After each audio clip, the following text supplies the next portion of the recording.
For a long time, African-centered scholars and academics have pressurized Egyptian antiquities to allow for the testing of skin pigmentation. This can be done via the measurement of the concentration of melanin to ascertain the exact skin tone of mummified individuals. Understandably, Afrocentric anthropologists have always been confident in the knowledge that ancient Egyptians will cluster among the same racial stock as modern Africans. Esteemed historian and physicist Dr. Cheikh Anta Diop developed a simple melanin dosage test that would be able to return the exact living complexion from any mummy based on a minuscule sample of the epidermis. What's important to note here is that melanin concentration is responsible for skin pigmentation. The more melanocytes present in skin, the darker an individual will be. Diop himself stated, although the epidermis is the main site of the melanin, the melanocytes penetrating the derm at the boundary between it and the epidermis, even where the latter has mostly been destroyed by the embalming materials, show a melanin level which is non-existent in the white-skinned races. In the case of the mummies sampled by Diop, in spite of some significant melanin degradation, they still possessed a concentration of melanocytes well within the dark-skinned ranges, normal for black Africans, but considerably beyond the accessible range for Eurasian peoples.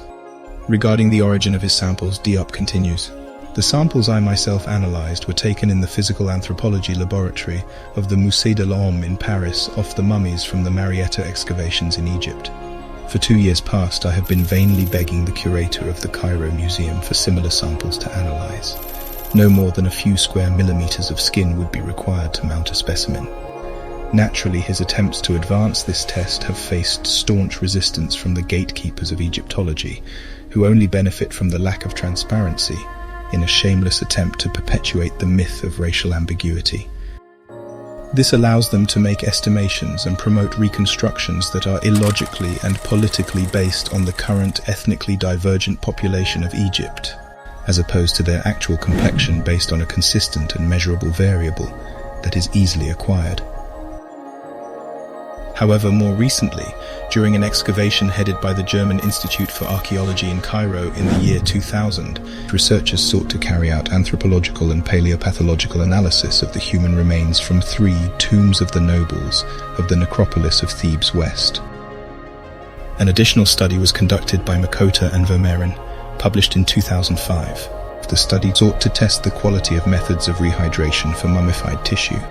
In the study, samples were taken from a pool of 273 mummies, dated from the New Kingdom. Samples were taken from each organ of each of the mummies. During analysis of the skin samples, biologists noted that skin sections showed particularly good tissue preservation. Although much of the epidermis had already separated from the dermis, the remaining epidermis often was preserved well.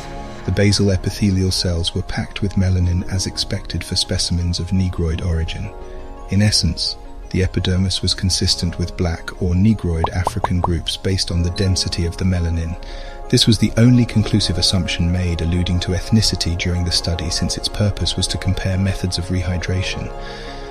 This objective conclusion gives a silent nod to the tireless efforts of Diop and his protégés, who always knew that given the opportunity to test, the ancient Egyptians would be proven to be amongst the same ethnic stock as their African brethren. Thank you for joining me on The Kings Monologue, a place where we are undeterred in our pursuit for historical truth by challenging centuries of Eurocentric ideology that has falsified the global worldview. Thanks to my entire Patreon family, with special thanks to my production team.